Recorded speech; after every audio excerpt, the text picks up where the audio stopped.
Manufacturing growth session. Africa accounts for a mere 1% of the global manufacturing, and instead of growing its share, it's losing ground. So the questions that our panelists have committed to answer today is how can the continent bolster its productivity and competitiveness and regain its share in the manufacturing space. I'm looking forward to a very interesting and productive discussions because of the high level of the panel and also because of the well-balanced composition. In fact, we have two policymakers. At my left, Minister Rob Davies, Minister of Trade and Industry of South Africa. Minister Aganga, Minister of Trade and Industry of Nigeria. I remember the audience that South Africa and Nigeria accounts for 30% of the GDP of Africa and 40% of the GDP of sub-Saharan Africa. We have an entrepreneur, Sachen Chandaria from Kenya, Executive Director of Orbit Chemicals. We have a manager, a CEO and President of Sealed Air, a multinational American company with operation in 11 countries in Africa. And we have a banker, Leslie Maasdorp, also an expert in economic development. I am Vittorio Massone, Managing Partner of Bain company from South Africa. Just a few words before we start on the structure of the session.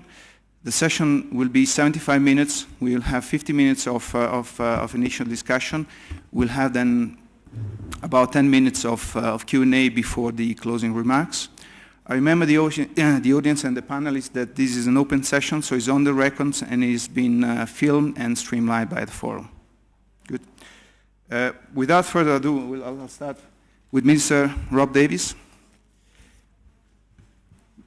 Minister, you've been in recent articles saying that manufacturing is the key to drive growth in South Africa and in the continent. You've been also quite optimistic on the opportunities and the future. So can you tell us about what you're doing and what your plans for the future for South Africa and maybe on a broader scale in the continent? Well, I think that the world as a whole is realizing or re-realizing the significance of manufacturing.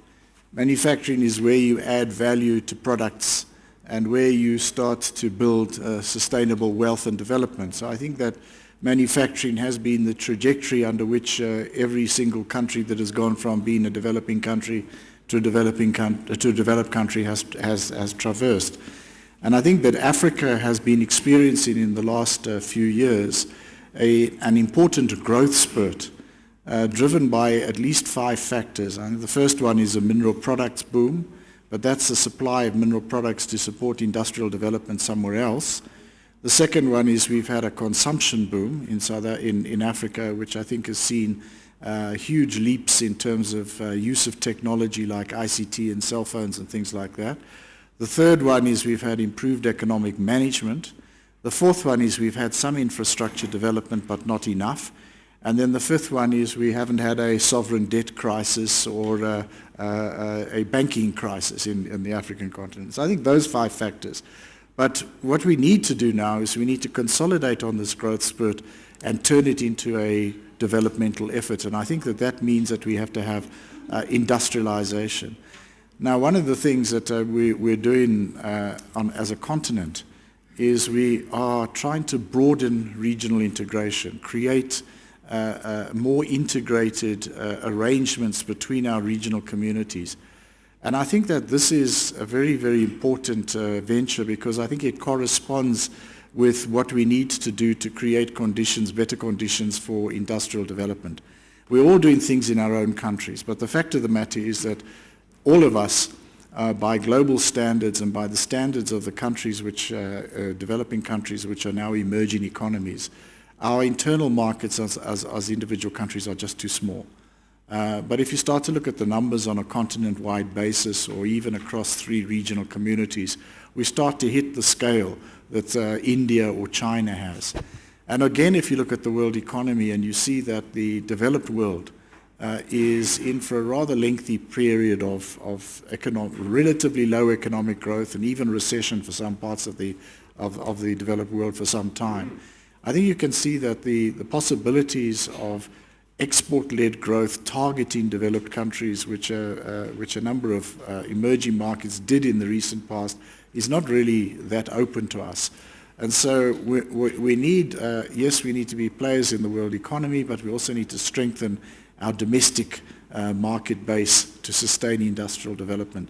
And it's here, I think, that the regional integration programs, which are broadening across regions, but also seeking to combine that with infrastructure programs which can themselves create the conditions for enhanced real economy activity, and also programs to cooperate around the promotion of value-added productive activities. I think this is the way that we have decided we need to go, and I think it is correct.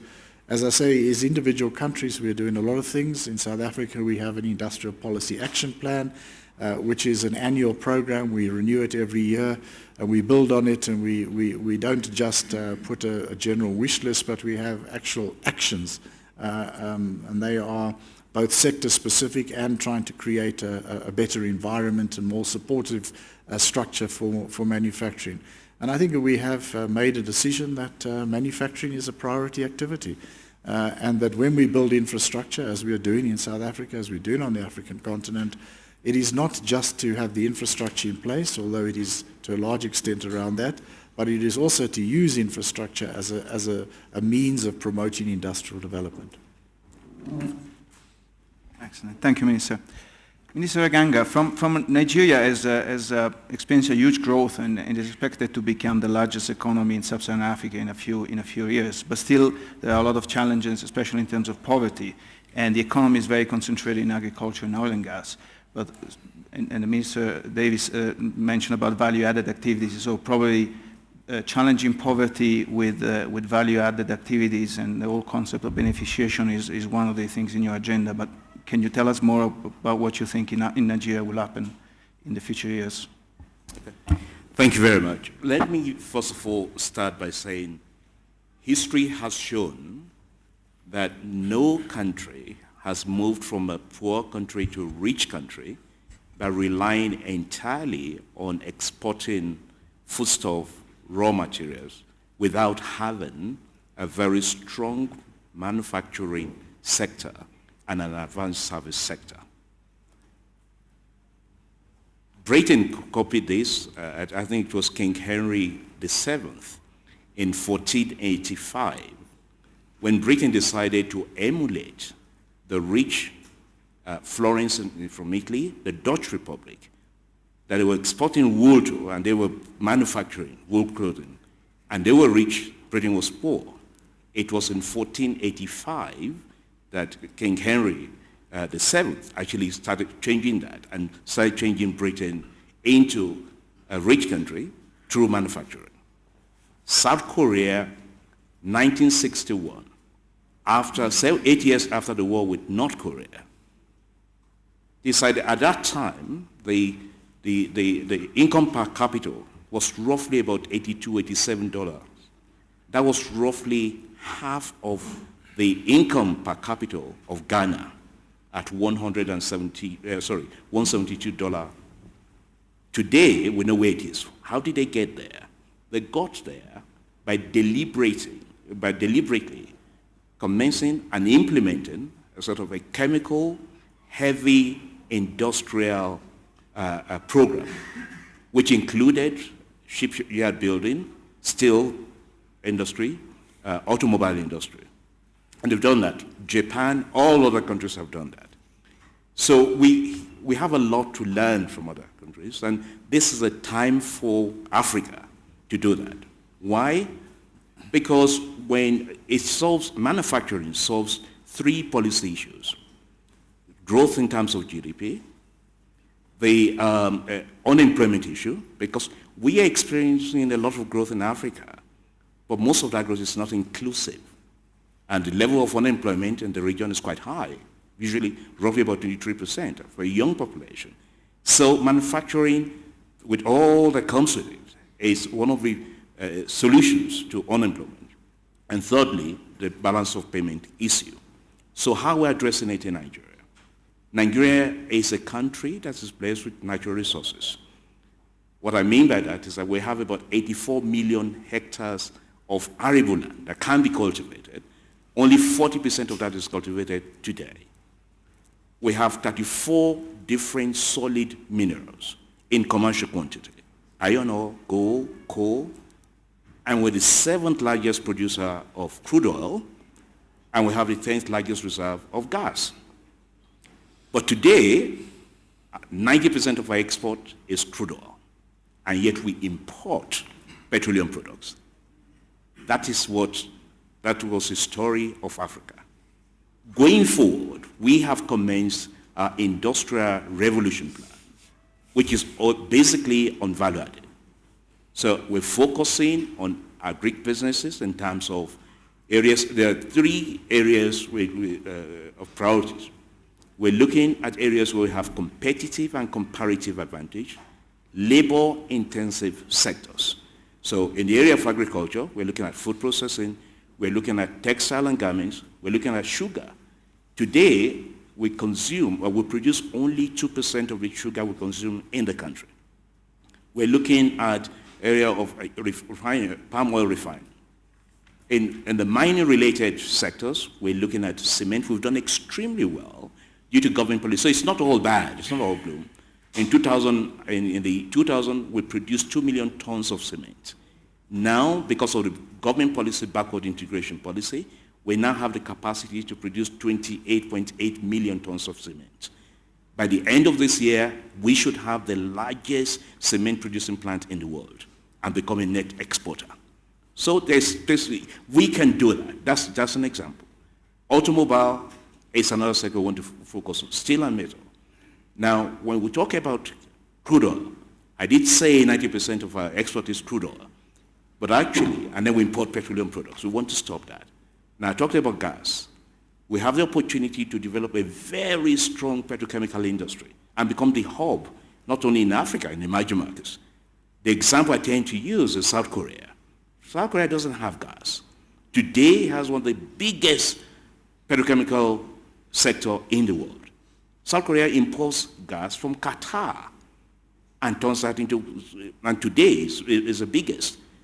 Africa can do that. We have that. So there are a lot of areas where, again, we can collaborate with other African countries, look at the area of specialization. I will come back to that. But I think that time, the time has come for Africa now to focus on manufacturing the value-added one. And I think if we do that, we will turn Africa, not just from a program, to a rich country. We will create employment for our people. And I think the world will stand and take notice of Africa. Thank you. Thank you very much, Minister. I think this is very interesting. We'll surely be back on this topic because one of the things we have observed in the world is that there is an acceleration in job creation when there is a high level of collaboration between policymakers and private sector that implement the policies. So, but I'm sure they will come up in the future. Sachen, you are a successful entrepreneur in Kenya. And so what is your point of view on manufacturing growth? What are the obstacles that you are facing on your daily life and in the long term? Thank you, Vittorio. I think, let me start by talking about, or giving an analogy. You know, from a manufacturing point of view, in Africa we compete against the Chinas and Indias of the world. It's almost like going into a boxing match with both your hands tied behind your back against a heavyweight. That's what we feel like, really, because there is a massive disconnect between the practical operational situation on a manufacturing facility in East Africa, I'll speak about East Africa, and what government policy and direction seems to be. So I'll give you a practical example that we live with in Kenya at this very moment. It's faster to get a container into Mombasa from Europe or India or China than it is to get a container from Mombasa to Nairobi in real terms. So it takes much longer to get it from Mombasa to Nairobi to get your product, to get inventory into stock for conversion. And likewise, to get product back to Mombasa and export it out to a customer in any of the markets out there, it's even longer to do that. So the basic infrastructural challenges that we deal with every day is one of the massive challenges that we have to. Power is one problem. The other area that I think that needs to be really focused upon, because it is a very big challenge now, is skill development, is relevant skill development. I think in Africa, especially in Kenya, again, we're creating a culture where everybody seems to want to be an IT billionaire overnight. The challenge we have is to find people that are ready to work at a middle management, engineering, mechanical engineering, electronic engineering level. Finding engineers is a challenge. I don't think our universities are training enough of the right type of skills that is relevant to create a strong manufacturing sector. The other appeal, I guess, to government is that private sector is not an enemy of government. Even though skepticism exists between government and private, the way private sector is viewed by government, we are partners. And I think the request is to be treated as a partner. Development will only come when you sit in dialogue with private sector. I'm glad to hear that in Nigeria that's beginning to happen. Kenya, it is happening, but it doesn't seem to be acted upon. The government kind of makes policies that are totally independent of what private sector actually wants. So you end up with this constant argument about where the country should be going and where we'd like to. There's a lot of talk about manufacturing development and all the rest of it, but in practice, the reality is it's very difficult to actually get that done. And lastly, I want to just touch on one point. I think the area that is really going to drive that manufacturing growth, and this has happened, you touched on it, in the developed world, is really focusing on our SME sector. I don't think we nurture the SMEs well enough. I think we put up too many hurdles from a capital access point of view, from a regulatory point of view, from just a support mentoring point of view. It is very difficult for a young entrepreneur in East Africa to take that leap jump to the next level. I think those are the 4 points I wanted to talk about. Thanks. Thank you, Sachen. William, you surely can provide the perspective from a multinational point of view. Sealed Air is present in 11 countries in Africa, 64 globally, and you have manufacturing facilities in 3 African countries, if I'm not wrong. So how do you see that improving in the future? Do you plan new investments? What are the conditions that will make you expand your operations in Africa? Sure, yeah. I think as my fellow panelists have said, manufacturing is important to development. I can think of very few societies, countries, or continents that have gone from poor to rich without a robust manufacturing sector. And interesting, I came to the forum 10 years ago in Cape Town, and I made a prediction which I'm somewhat behind on. I said that by 2050, Africa could be the manufacturing center of the world. We're a little bit behind on what I visioned 10 years ago. Last year in Cape Town, I sat on a similar panel in manufacturing with the trade minister and talked about how little progress we've seen in the last 9 years at the time. And I think there's some critical needs. I think Africa has the capability.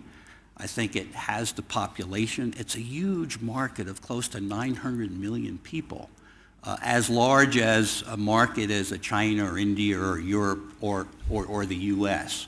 The challenges are to make it a market rather than a fragmentation of different regulatory and political environments. I think that as I've looked at it over time, the challenges for really Africa to step up in manufacturing are several-fold. And one of the keys is infrastructure. The infrastructure that scale manufacturing needs is not adequate in Africa, whether it's power supply, whether it's internal transportation, roads, railroads. Back from the colonial times, most of the transportation infrastructure went from the center of the continent out, so that all the resources of Africa could be mined, extracted, and exported. But there's very little transportation among the African countries. So clearly infrastructure is a clear need. The other is scale. Because of the lack of infrastructure, it becomes very challenging and the economics become difficult to invest in any scale in any one country in Africa. To really achieve manufacturing scale, you need access to the 100 or 900 million people in the continent. And as my colleague said, oftentimes it's easier to go from one city in Africa to another via Dubai. So clearly scale is a challenge in Africa. The third is the regulatory environment. It's very, very challenging, and there are issues. We have spent months and months trying to get containers of materials into Africa. My colleagues in Kenya remind me that one particular shipment took 7 months to clear through the process. And clearly it was equipment that could be used to manufacture product, put people to work, create jobs. And kind of the fourth, and I think we're beginning to see some hope here, is political stability. I mean, I think Africa has matured in terms of political stability, so that's a positive sign. But if I look at the scale of things that we need to do to make Africa the manufacturing center of the world in the next 20 years, there's a job ahead of us, and by working together, by cooperating, you will attract investment, you will attract jobs, but clearly there's a list of things to do, and I would put infrastructure at the top of the list. Excellent. I hope you're still so optimistic for the future, 20 years in succeeding that. Leslie, you're a banker, no? You're president of Bank of America Merrill Lynch, but it would be interesting, I think, to hear your opinion from another angle. You're also an expert of economic development, and you are on the board of Business Leadership SA, that represents the 70 largest corporations in South Africa. So what do you think about that with this specific angle? Thank you very much, Vittorio. I'd like to kick off by maybe just talking about something that I think is probably assumed here on the panel, and that is the role of industrial policy. I mean, I think we've had many years and probably decades of failures in industrial policy, and there's no question that I think there's a revival of a strategic use of industrial policy as a means of public policy. And why am I saying that? I think there is no question that we need to deepen the links between business and the state if we want to be successful. So in order for Africa to really achieve the vision which we've just heard of, to become the manufacturing hub of the world, I think we need to have a different form of a strategic partnership between business and the state. And we need that for many reasons. One of the reasons is that why we need industrial policy is we need to diversify away from stagnant industries. We need to move away from protecting industries that are actually dying. And with a greater collaboration between the state and business, we'll be able to identify what are the new potential future industries which could be developed and which could be job intensive. What do I mean by that? I think I'm absolutely of the view, and I think I would love to hear what the two ministers' views here would be, we cannot reproduce old patterns of industrial development in order to become a manufacturing hub. We need to identify what will be the industries of the future and try to position Africa within that space. One example, for example, is in clean tech energy. In order for us to develop a solar industry in South Africa, we need to look at the entire value chain, which is what is the potential for us to, for example, produce those solar panels in South Africa.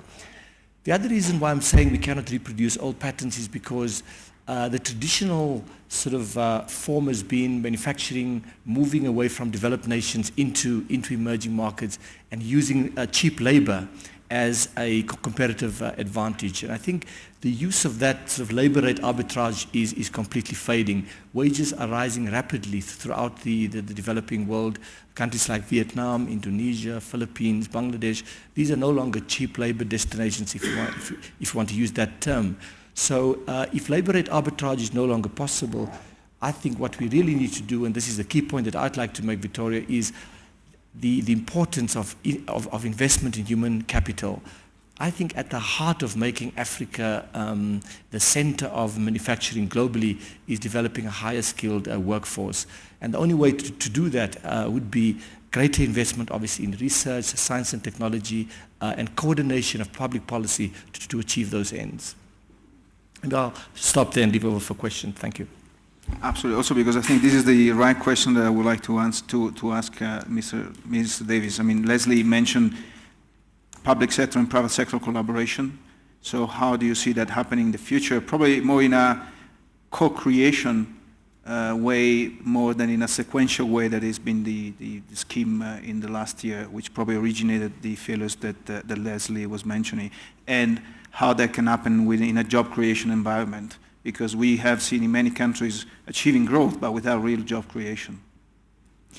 Well, I think that I'd start off by saying that when we develop our industrial policy, when we develop our action plans and implement them, we always do work with manufacturers. We design our policies in a lot of interaction with manufacturers.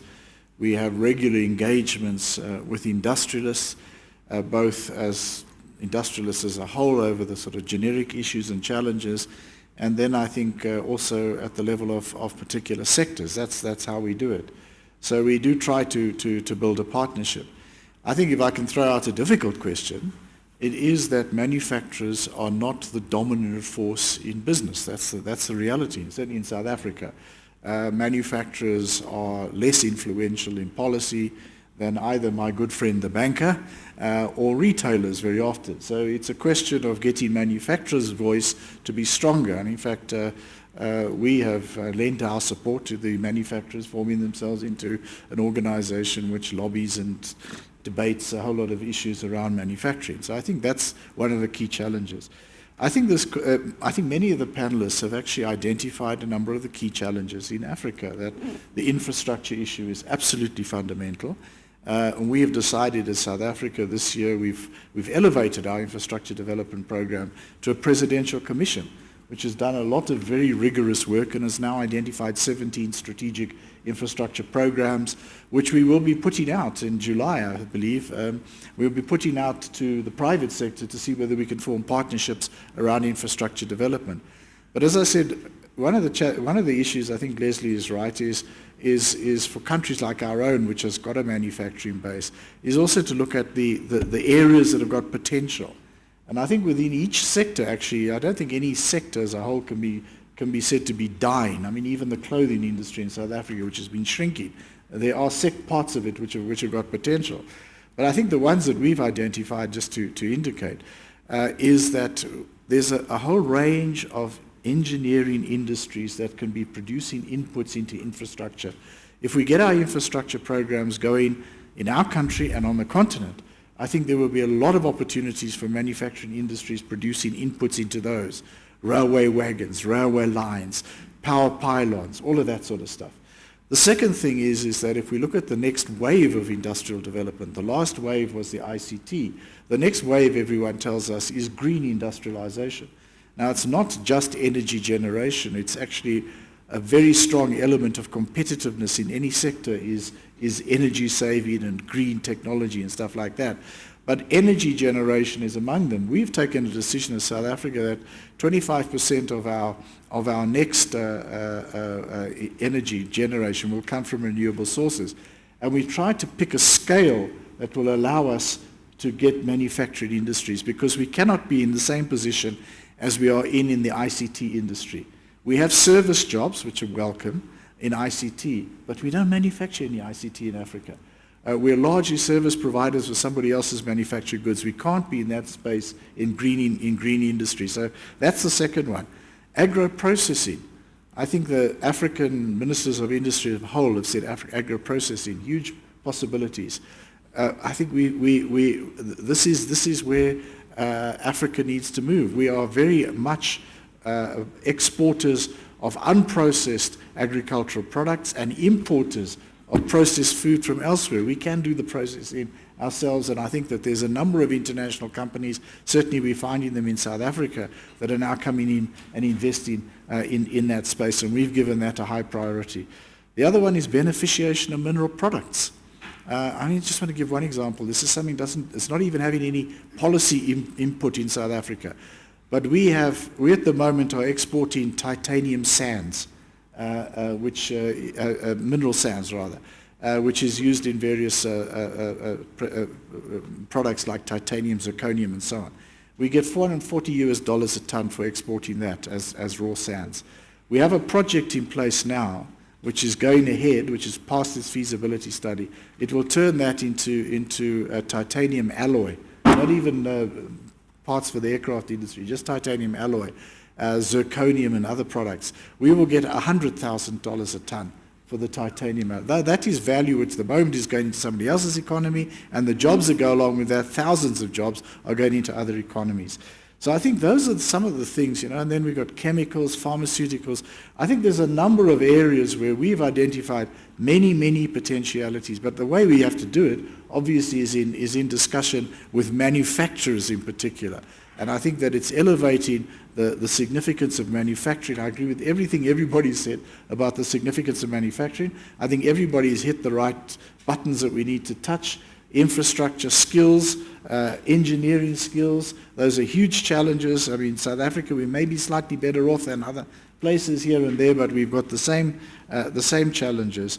And I think the regional market must be the basis, because China is turning to its domestic market now. This is where its growth, its manufacturing growth is coming from. That gives us some opportunities to consider exports of even value-added products into China. We're trying to find those opportunities. But I do think that the regulatory regimes, and actually they're not about tariffs, they're actually about other things. They're about things like transport permits and all of that kind of stuff. We really do need to jack up on all of that. Thanks.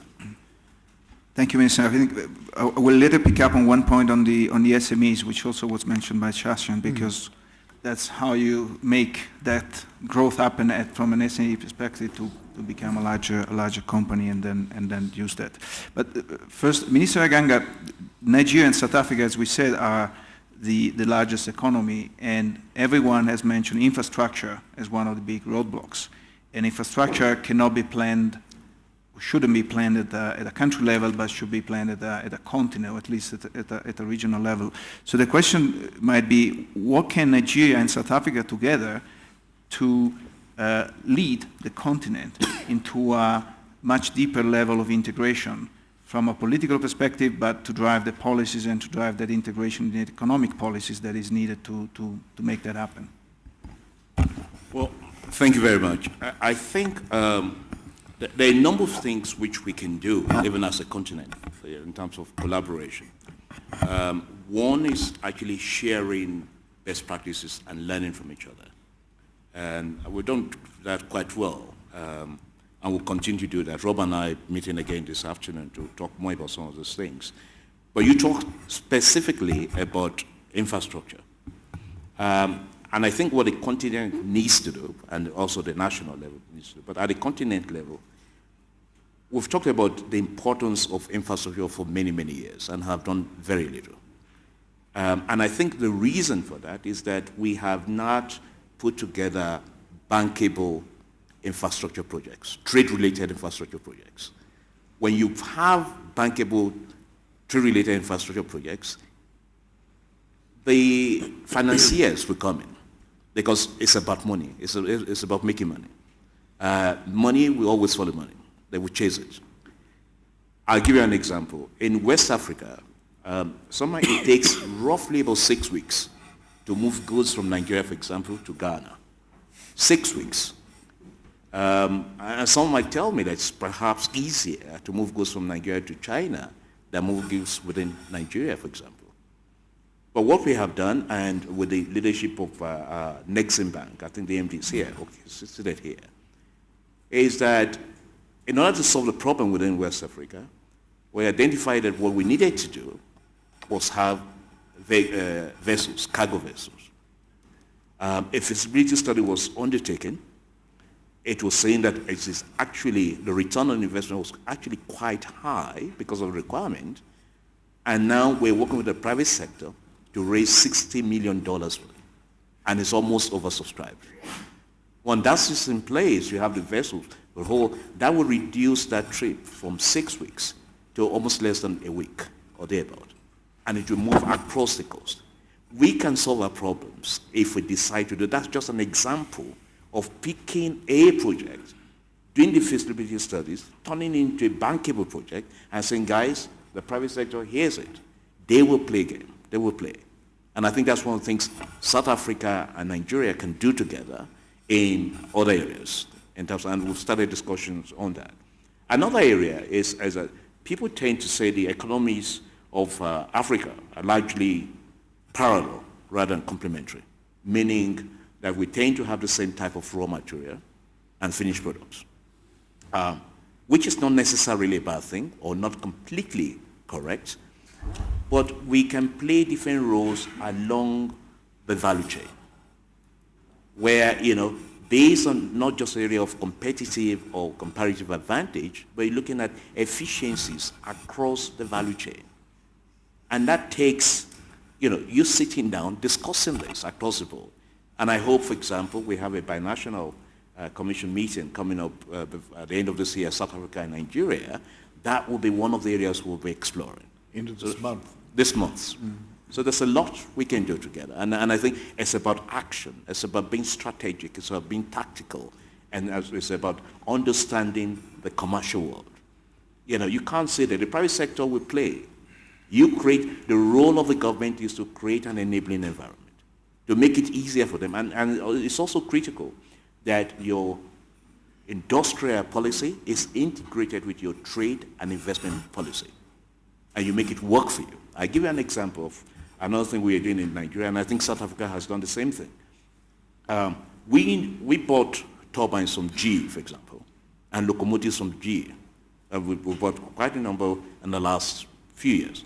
What has changed because of the integration of the industrial trade and investment policy is that we're asking GE, and we've agreed to do that rather than just import the turbines will be produced, assembled in Nigeria.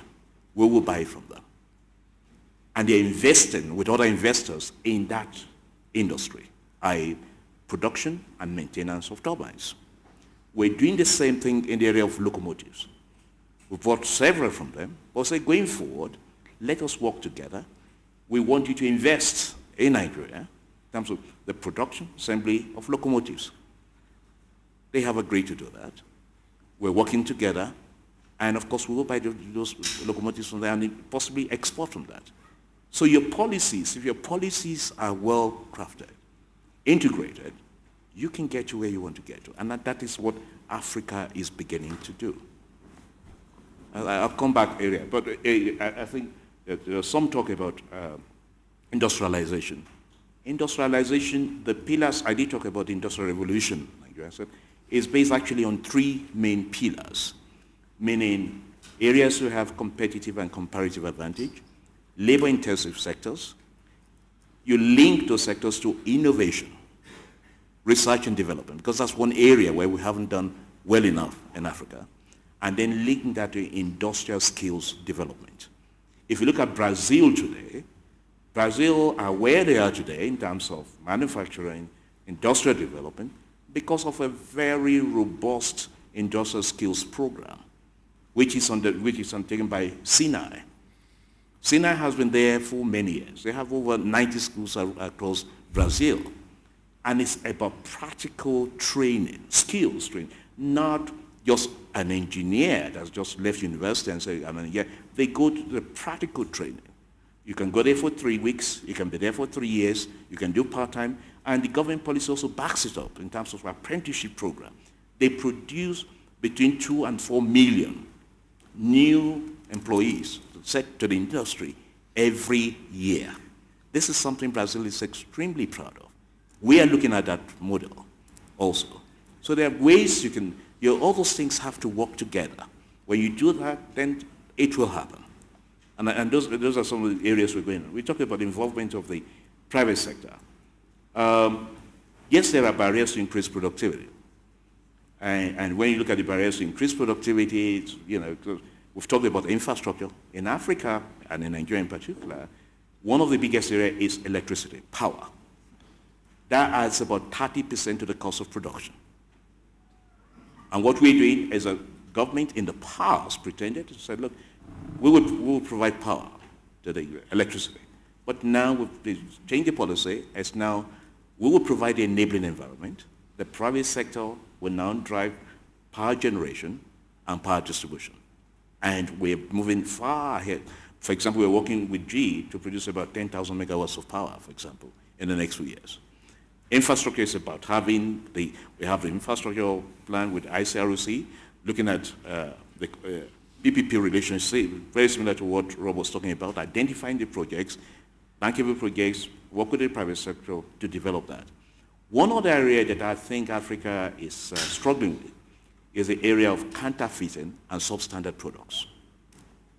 And those products are coming from what you call, I don't want to mention names, but they're coming from developing manufacturing countries.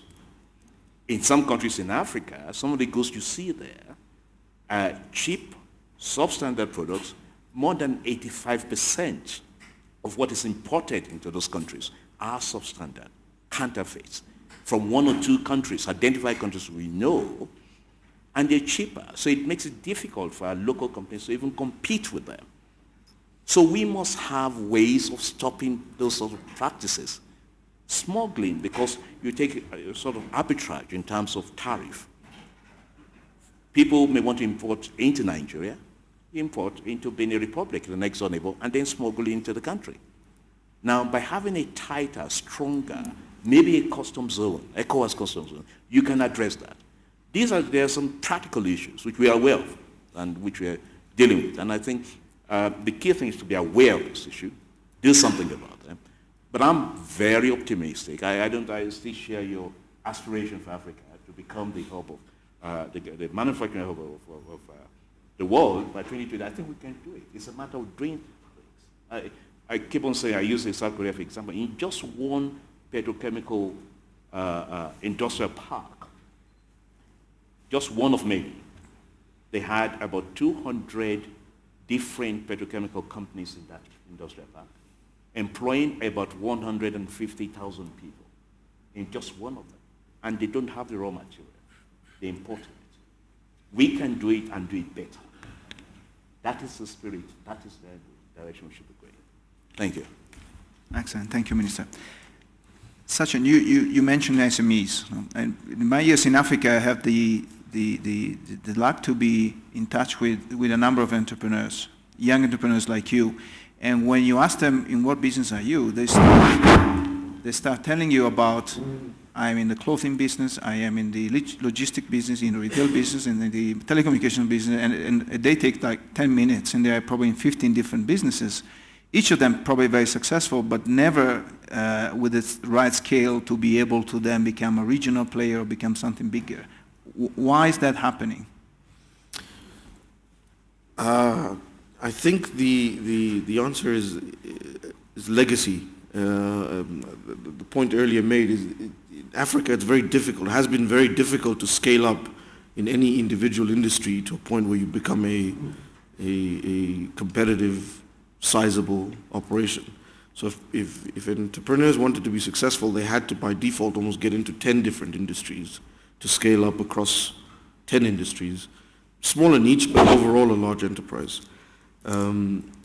The background is just that we've never had consumer spending at the level it is today. We've never had buying power where it is. We've never had requirements for infrastructure where they are today. So you haven't been able to build these Pan-African construction companies. You've not been able to build I mean, if you take the example of Kenya Airways only became a real regional Pan-African operator in the last 5 years.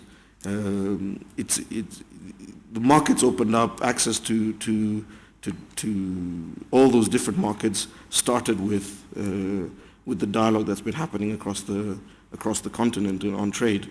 So I think now we should start seeing that transition into where those SMEs, which were in 10, 12 different operations, will start focusing on maybe 3 or 4 and really scaling up those 3 or 4 because the opportunities are existing now. Does that answer the question? Excellent. Thank you. William, to start realizing your vision about manufacturing in Africa, and if you could write down, and you have 2 of the most important policymakers in Africa, if you had to write down 3 conditions for you to double the size of your investment in Africa, what would these three conditions be? Sure. No, that's good. Good question. But I would like to follow up on Tasham's comment on the SMEs. I think that's one of the challenges. Even though you may have large groups in Africa, there are groups of smaller companies because they haven't been able to achieve the scale. And I think as a global investor with the opportunity to invest in 6 continents and all around the world, the things that we look at that would be important for significant investment in our company in Africa are 3 things. One clearly is infrastructure in the broadest sense of the word, which includes roads and railroads and ports, as well as the ability to move goods around. The second is market access, because only through market access, through access to the 900 million people, can you really invest to scale. So clearly access across borders, simplified procedures for crossing borders, little or no tariffs, perhaps something as radical as a free trade zone of Africa. And I guess the third would be talent.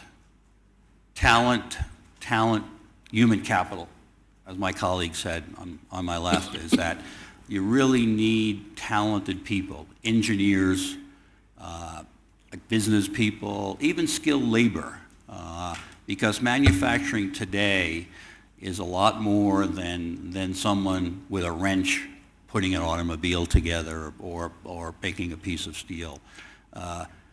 Manufacturing today involves computer skills. It involves very significant math and science. So clearly an educated group of talented people.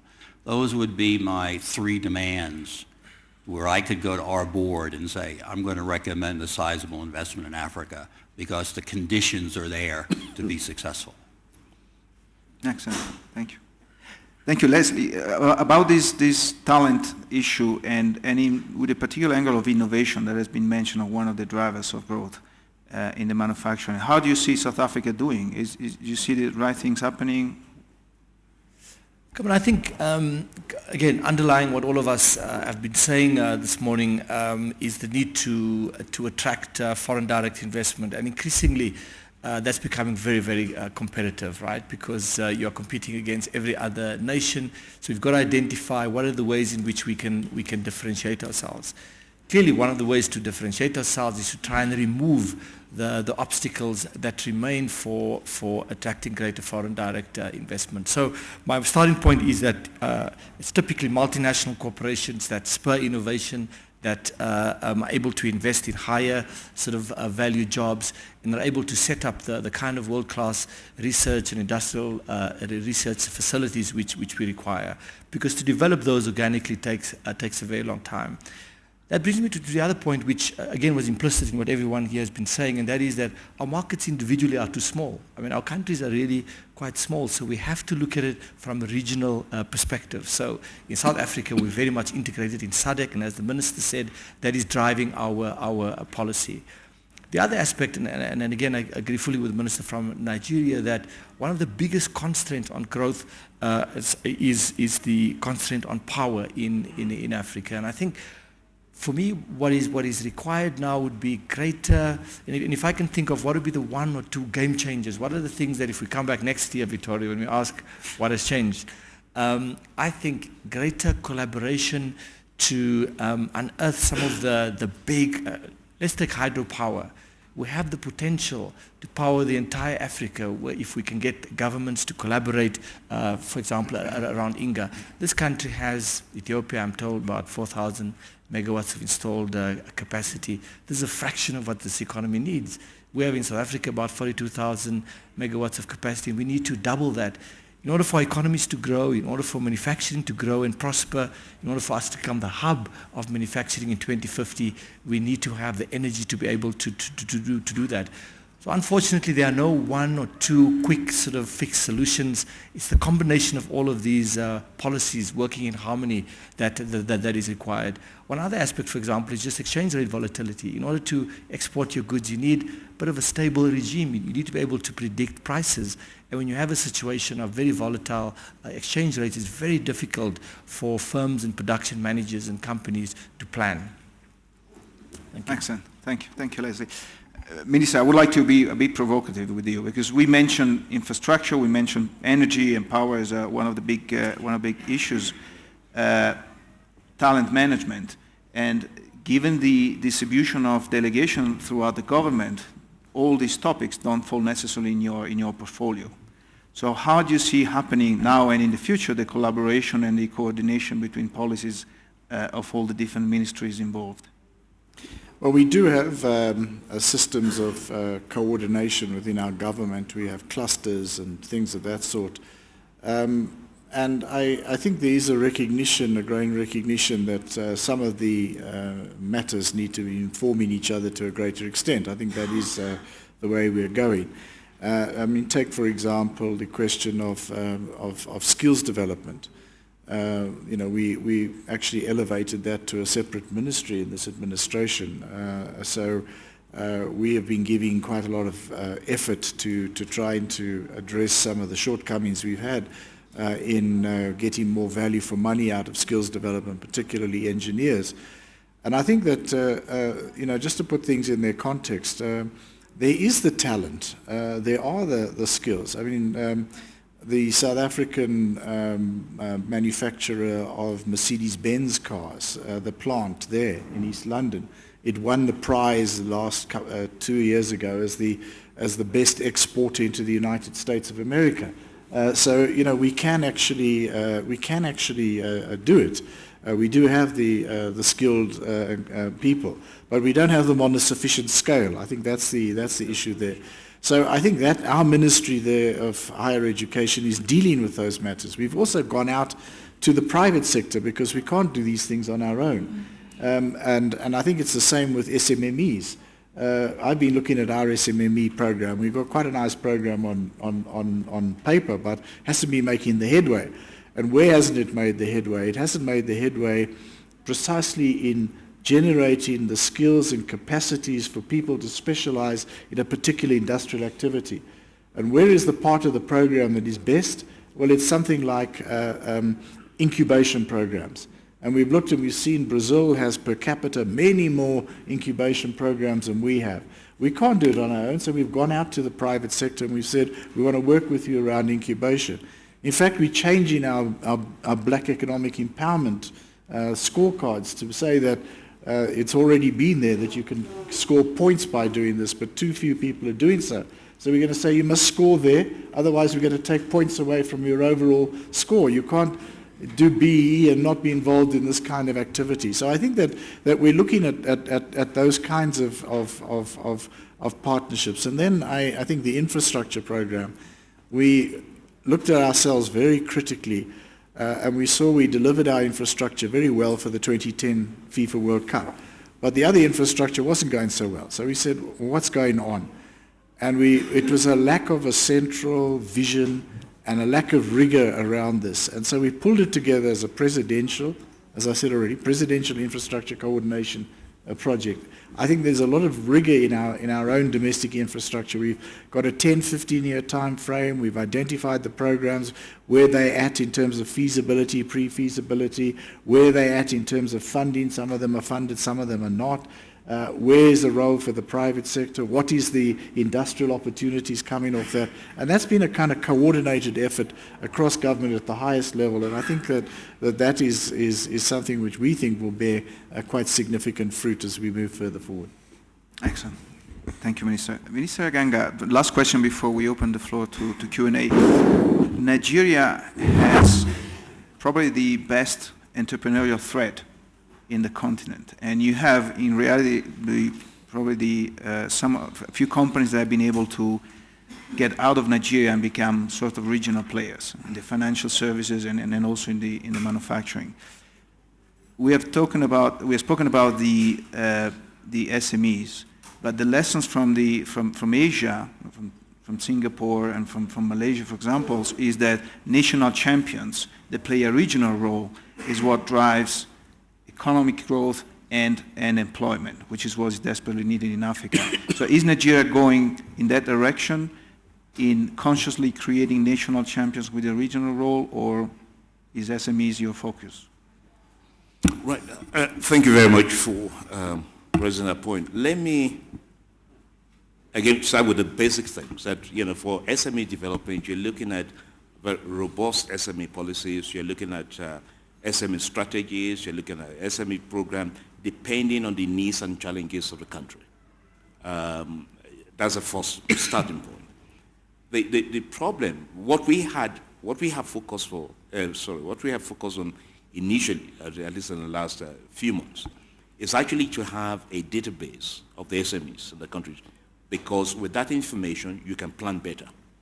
So I can now give a rough idea and say, well, SMEs in the country, because we know that it almost runs in the blood, almost the average Nigerian is an entrepreneur, there are about 17.6 million SMEs in the country as of today, employing about 34 million people, contributing about 45% to the GDP in total. Out of that, about 70%, if not more, are in the rural areas, and maybe 25% in the urban area. You need information to make decisions. What that tells you to start with is that from a policymaker perspective, even from an investor perspective, but I was ex-Goldman Sachs, so I know about investing. By the way, my portfolio is about investment, trade, industry, and SMEs. So it covers 4 broad areas. So from a government perspective, it is a sector that creates job opportunities. There are some forced entrepreneurs who have to do that just to earn some living. And that is critical for developing economies where you have high level of unemployment. And those, you don't expect them to become regional champions. You know that is about food security, it's about job security, it's about unemployment. And so you need to, and in directing capital, you must effectively direct capital so it reaches the rural areas. Otherwise, you focus only on the urban SMEs. So the strategy, and most of them are women, by the way, in the urban area. So once so your policies, your programs, or strategies will be different for the urban. For the rural. For the urban, that is where you're looking for country, regional champions in particular sectors, ICTs, different areas. And that's the direction we're going. I say, okay, those areas, let us look for champions in these areas, learn in terms of best practices, make it easier for them. And again, the challenges they have are 4 major challenges. One is access to cheap financing. Second is business development support. Great ideas, but they need to turn those ideas into bankable projects and have vision in terms of what they want to achieve in 5, 10, 12 years. So you're not just talking about SMEs, you're talking about small and growing businesses that have the potential to employ 250 people. You have to differentiate them and see the way you approach them. So one is financing, second is about business support services, the third is about the high cost of operation. In Africa, it is high. Even for the big boys, it is high. Therefore, you have to come up with policies that makes it cheaper for them to start those businesses and run those businesses and share facilities where possible. Then you're breeding, we have to make it easier for them to excel, to do well. That is the role of government, and that's the direction we're moving. Thank you, Minister. With 17 million companies, I hope you have yellow pages in the country. Good. We will open the floor for a few Q&A. Please identify yourselves, and if you have a specific question with a specific person, please also identify the person that the question is referred to.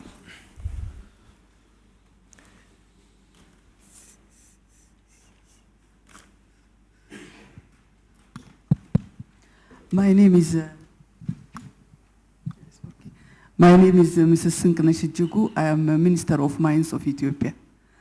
I would like to thank all the panelists discussing in this manufacturing very important destination for Africa because it is high time for Africa to process its raw materials both in agriculture and in the mining sector to have more job opportunities and at the same time more value.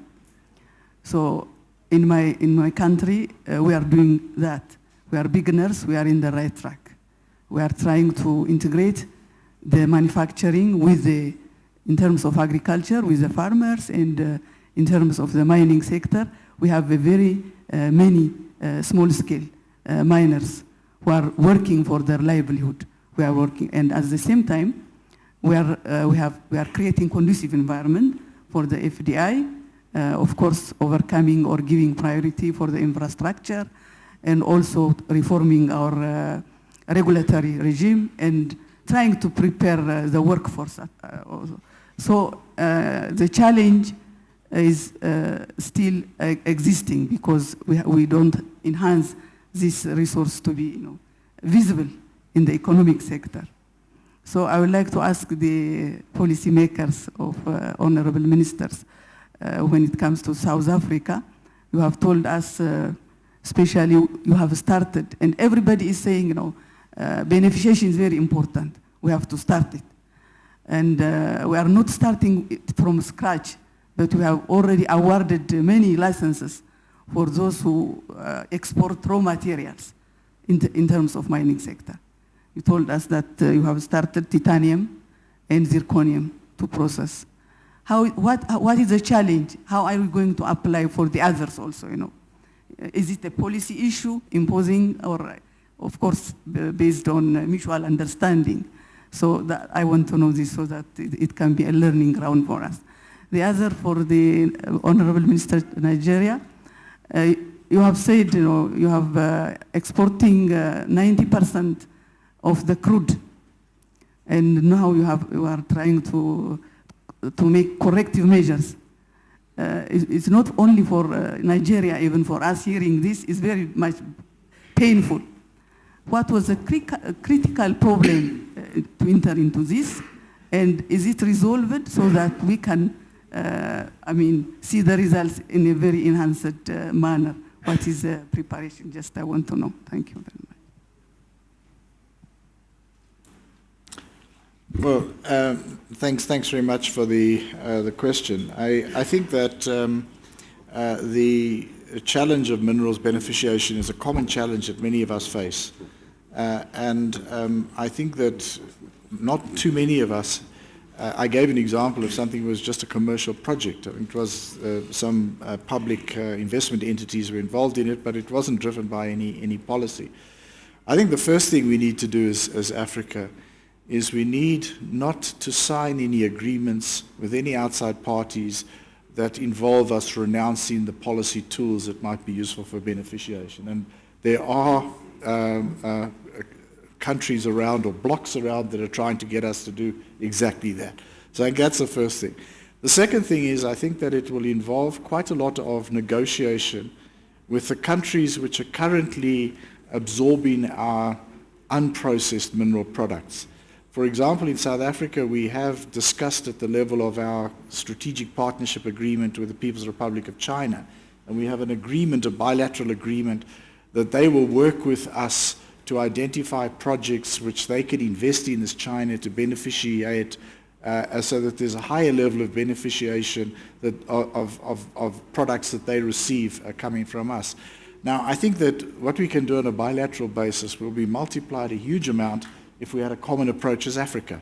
If we approached China as Africa and said, this is what we want to achieve. We want to move from a situation where we are digging dirt out of the ground and sending it over to you, where there will be some level of processing, some level of investment in our countries. To do that successfully, there's going to be a few things we require.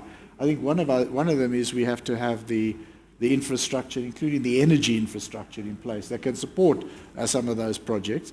The second thing is that we probably need to identify particular mineral products which are important. I mean, sometimes for domestic industrialization as well, we're going to need to have access to those materials, and probably sometimes not just on the old commercial arrangements.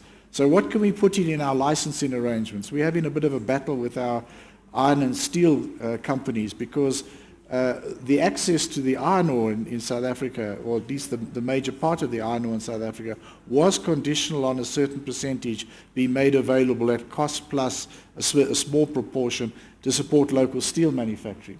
So I think that we have to see what we do in our licensing arrangements as well to support that. But I think there's a variety of policy tools, but I think my overall point would be that I think we can do a huge amount more as a bloc in our negotiations and discussions with countries that are at the moment receiving our mineral products in primary unprocessed form.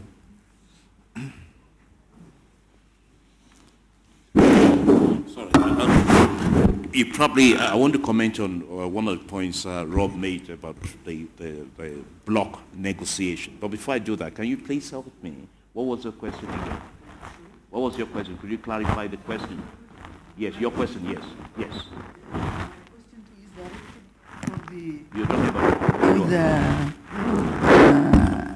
oil or the crude. We were exporting 90% unrefined. So you are importing refined one. So you are suffering as a country. We are seeing you are a huge producer of oil. So what was the critical point that reached us to make us painful? And you told us there is a bright future that we are going to change. Okay. So that, okay, that's fine. how to enhance preparation, from the bad history. Okay, that's fine. Okay. Right. First of all, on Rob's comment about the power of the bloc negotiating together. I recall when I was finance minister, 2010, 11, and thereabout, at one of the World Bank summits, the African finance ministers told the World Bank, we appreciate everything you're doing for the continent, but we believe you're spreading yourself too thinly across the continent. Why don't you focus and help the continent in terms of one big thing that is holding the economy back, and that would even reduce the aid you want to give to that region going forward? And that one thing is let there be light, power. Okay? And that was the whole message to World Bank and IMF. And they started restructuring and helping along those lines. So it does help. And I think the industry ministers can come together. Of course, we're under CAMI, but I think we can be a little bit more proactive to achieve our overall goals as a continent or as a sub-region. We have this aspiration of becoming the hub of manufacturing globally. You can't do that just by talking. You need to sit down, strategize, come with a strategy, and implement it, and monitor your performance. So that is something, you need to take it from talking to action. You need to move, and that's what we need to do. Going back to your question about crude oil. You say the oil price is low, and you feel that, God, oil-producing countries must be making a lot of money. But at the same time, you're paying so much for the petroleum products coming back. So net, you're not making enough money because you're not producing, you're not adding value. When you talk about trade, Africa trade globally share is about 2 or 3%. Not because we have reduced the amount of trade in terms of volume. In fact, it has gone up a little bit. It is because we have stayed at the low end of the value chain. And others have moved ahead in terms of the value addition. That is why it is now 2%. If you want to increase it, it was 10% in 1950. And down to about 2-3% now. Not because we export less, but because we've stayed at the low end of the value chain. So when you look at that, and when you look at the impact on your balance of payments, because you're importing heavily, with oil prices going up or high, it's a big drain on the economy of the country.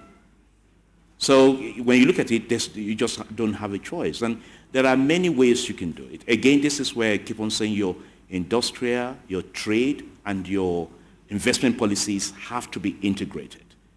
I think Africa was satisfied with exporting those coming in the past and all that, and those were our assets. When you have the assets, what the world wants, you have something to negotiate with. There are policies we could have put in place, which others have put in place, that have assisted them. So one is, for example, your investment policy to go heavily on investing in refineries, on petrochemical industry in terms of, that's if you have gas, propylene, ethylene, methanol, fertilizer, and refineries across the board. Another is part of the export. You have to do export permits.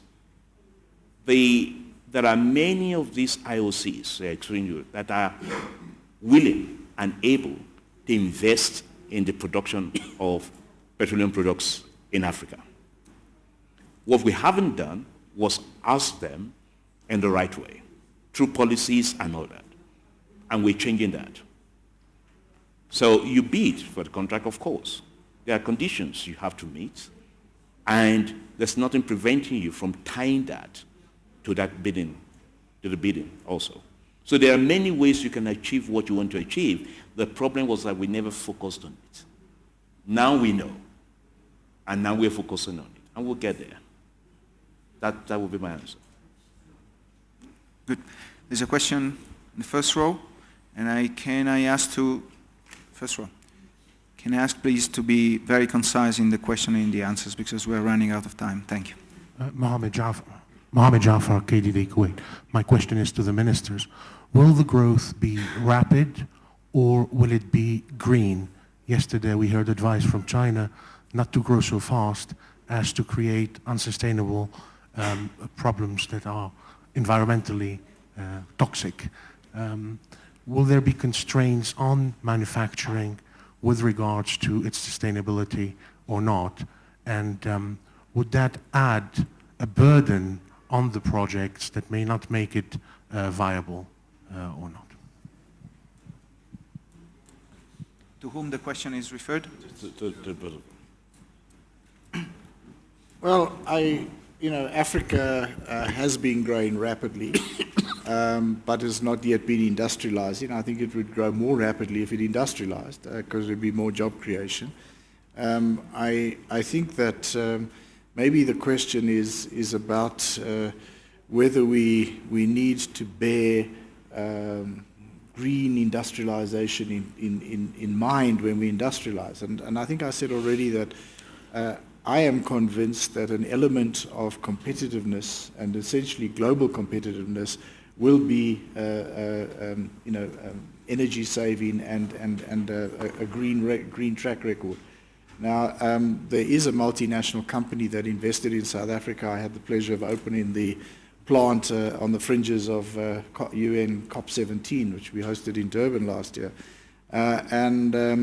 It is described to me as the most advanced plant in that multinational stable. And one of the very important elements of it is that it is energy saving. It doesn't take water off the municipal water system. It doesn't put anything into landfills. So this is an element of its competitiveness. And I think we need to bear that in mind. At the same time, I think we need to be very wary of unilateral trade measures which are going to be imposed in the name of environmental responsibility, but which are actually protective devices against us. And some of these are coming in the form of private standards as well as public standards. We're in the midst of one now. For South Africa, it's no longer just a hypothetical possibility, it's a reality. There is a certain country that has a supermarket and the support of the government has said that they will no longer take wine bottled because there will be less carbon used on taking it if it's in bulk. So it goes in bulk now, and the bottling jobs have been exported from South Africa to this other country. And, damn it, we're going to retaliate. They produce alcoholic products, and it'll be tit for tat. But I think that's the sort of game we can find ourselves in. And I think we need to be very conscious of the way, we need a framework of some sort. I think our view is we should negotiate it within the framework of COP17 and the follow-up. But there is the danger of that. But at the same time, as what I'm saying is I am convinced that an element of us being competitive is that we are going to have to show that we are environmentally responsible and so on and so forth. And that will be something. It's also part of what Ms. Aganga said just now about substandard goods, which we are getting around. And I don't think our position is to compete in that space. We have to, in fact, defend ourselves against unfair competition from those kinds of products entering our market and damaging our prospects of industrial development. Right. I think, okay, well, Rob has said it. I don't need to, I agree with him entirely, the way he has looked at it. And what that tells you is that I think African governments and ministers are smarter today. And they're getting smarter every day. It's a game. We all have to be smarter. That's a bottom line. But I think the point you're making is about bearing in mind, and that's where you're linking industrialization with innovation and skills development. You must be aware of where the world is going and what the issues are, because you must be competitive. So you're not looking for aid anymore. No one is coming to invest in your country if you don't make it competitive. Don't ask for aid. Create the environment. And the only way you're going to create the environment, I'm not interested in anyone coming to invest in Nigeria aid. It has to work for them. They have to be able to make money for their shareholders. I have to create the environment and make sure that, I'm competitive. The world is changing, and we have to be able to play the game. One of the points which Leslie also made is a point about, also have your eye on what will be the needs of the future as part of your industrial strategy. So I think that when you combine both of them, you'll be able to address that. I think Africa, we're in a good spot, in a good position, because we have the raw materials and we have the market. The other things about technology and capital, you can always play with. Thank you. I think I'm sorry that we're run over time, so there is no time for further questions. So I thank you very much the audience, and thank you very much the panelists. It's been a very interesting discussion, and there will be a lot of choices to be made in the future, but it's been very, very inspirational. Thank you very much, everyone.